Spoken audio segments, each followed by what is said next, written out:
But I want to start with a story that the News Bulletin led with. A group of up to 100, well, it's actually 96, let's be accurate. Well, New Zealanders, wealthy New Zealanders, high net wealth New Zealanders, I don't know, who've signed a petition, an open letter to the government saying they want to pay more tax. What a bunch of virtue signalling tossers. Who are they?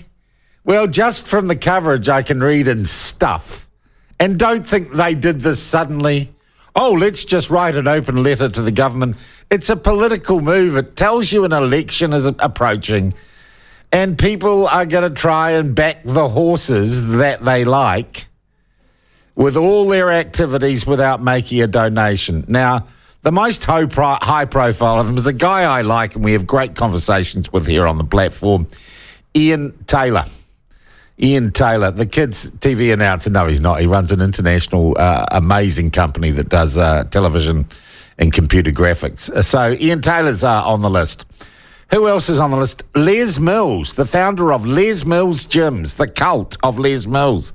Les Mills, absolutely known as a complete and utter lefty, a Labour supporter. So he's done it. Rob Campbell, for goodness sake. Rob Campbell, the guy who quit as the head of Whata Ora and is an old unionist, almost a commie, Rob Campbell, though I mean that in a loving, caring, sharing way. Amongst the other people who want to pay more taxes, Robin Malcolm. And I like Robin. She's one of the cheeriest people I know. But she stood as a Green Party candidate a couple of elections ago. So that's all political. And also, oh, this kind of tops it off, Dame Susan Devoy, who was the only person that was as useless as Meng Foon as our race relations conciliator and is a lefty woke tard from breakfast to dinner time, from the rising of the sun to midnight every day. So I want to get hold of the full list of the 96 people who want to pay more tax. It is based, it says, it's possibly based on an international woke campaign called Millionaires for Humanity.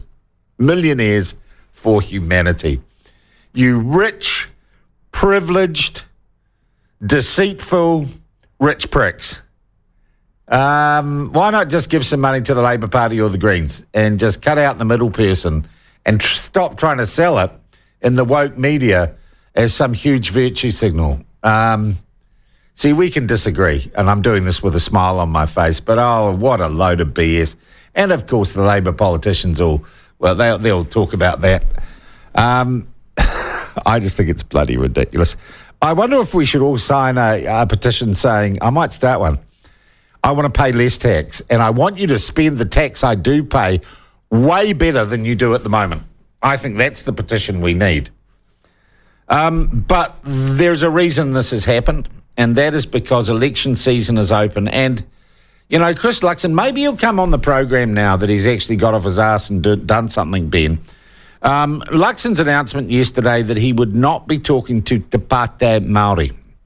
Firstly, I'm going to say this. I think, on reflection, his timing was excellent. The Māori Party and Māori MPs in general have covered themselves in ignominy this week.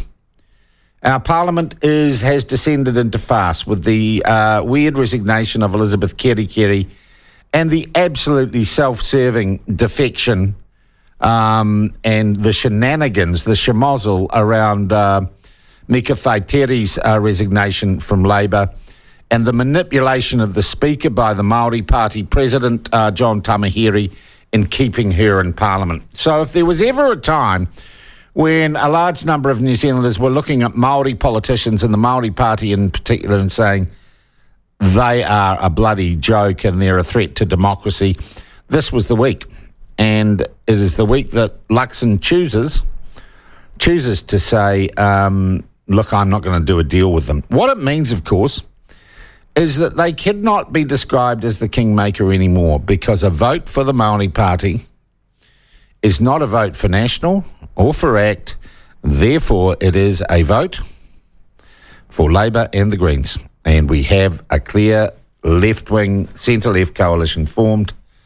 They could, of course, not do a deal with those people, but let's be real. So in some ways, I guess we now know what the choices emerging are.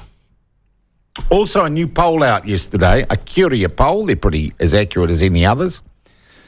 And at this stage, this close to an election, given the margin of errors and the non-responses, the precise figures aren't that important and they're not that reliable. But we look at trend. And the trend, and really they were neck and neck, the two voting blocs were neck and neck. The latest Curia poll suggests that National and ACT could get there narrowly by a couple of seats.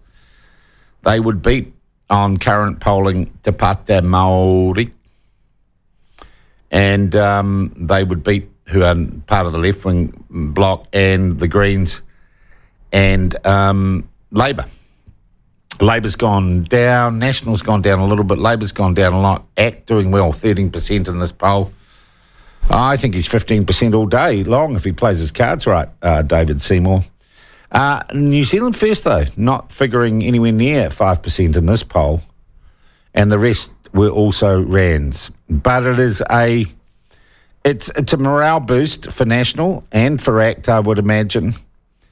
And it tells us the tide may be turning, because at the end of the day, this election is about one thing. Change, or two things, change or not change. The rebranding of Labour has been shown in the last few months to be a sham. It is lipstick on a pig. Three Waters isn't being stopped. Labour's war on the rich is not being stopped. The silly environmental policies are not being stopped. So basically, you can keep having New Zealand governed the way it is, and if you're happy with that, you vote for centre left. And if you want change, you've got to vote the other way. That's all there is to it. And I think Luxon has kind of, for once, taken him long enough, put his stake in the ground. Who knows? We might get him on the program. We might get him on the program for an interview. We might try and get Ian Taylor on. We might give Ian a ring a little later, or text him, see if he's in. We can talk about his great virtue signal. But you could say, look at this thing, only 96 New Zealanders want to pay more tax. That is how we could interpret it. Is that all you could find? Don't forget, guys, that 300 high net worth New Zealanders basically had the inland revenue peeking into every part of their life to come up with a BS report. So there you are. And I'd say also to the millionaires, you want to pay more tax? You want to help the less fortunate? Here I am. Should I send you my bank account details?